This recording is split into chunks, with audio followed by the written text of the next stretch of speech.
మహిళల్లో కించపరిచేలా తాను ఎప్పుడూ మాట్లాడనని అన్నారు జడ్చర్ల కాంగ్రెస్ ఎమ్మెల్యే అనిరుద్ రెడ్డి.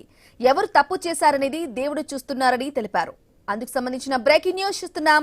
మహిళ కంట నీరు ఒక్క చుక్క నేలపై పడినా అది సునామీ అయిపోతుందని, మనం అందులో కొట్టుకుపోతామంటున్న ఆసక్తికర వ్యాఖ్యలు చేశారు. ఇక మంత్రి కొండా సురేఖకు సంబంధించిన వ్యవహారంపై కూడా స్పందించారు. కొండా సురేఖ వ్యవహారాన్ని కాంగ్రెస్ క్రమశిక్షణ కమిటీ పరిశీలిస్తుందని తెలిపారు. నేను ఎప్పుడైనా గానీ మహిళలని గౌరవిస్తాను.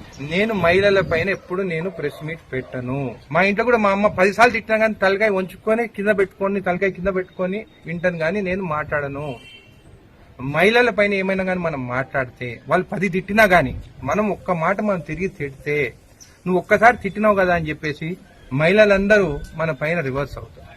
మహిళలు వాళ్ళు కన్నీరు పెట్టుకొని ఒక్క చుక్క గానీ భూమి పైన పడితే ఆ చుక్క సునామీ అయ్యి ఆ సునామీలో మనం కొట్టుకోబోతాం. కాబట్టి నేను ఎప్పుడైనా గానీ మహిళల పైన నేను ఎప్పుడు ప్రెస్ మీట్ పెట్టను. వాళ్ళు తిడితే నేను అక్షంతలుగా తీసుకుంటాను గానీ నేను ఏమి అన్నాను. మీరు చూస్తే సీఎం రేవంత్ రెడ్డి గారు వచ్చిన తర్వాత ఒకటే మాట చెప్తున్నారు, ఆ విషయం పైన ఎవరు మాట్లాడొద్దు, కొండా సురేఖ గారి ఇష్యూ పైన ఎవరు మాట్లాడద్దు. ఎందుకంటే క్రమశిక్షణ కమిటీ వాళ్ళు ఆల్రెడీ వాళ్ళు ఎంక్వైరీ చేసి వాళ్ళు ఏందనేది కూడా రిపోర్ట్ ఇచ్చినారు. కాబట్టి ఏఐసిసి నిర్ణయం గానీ, పిసిసి ప్రెసిడెంట్ నిర్ణయం గానీ, మా సీఎం గారి నిర్ణయం గానీ ఏదున్నా గానీ దానికి మేము కట్టుబడి ఉంటాం.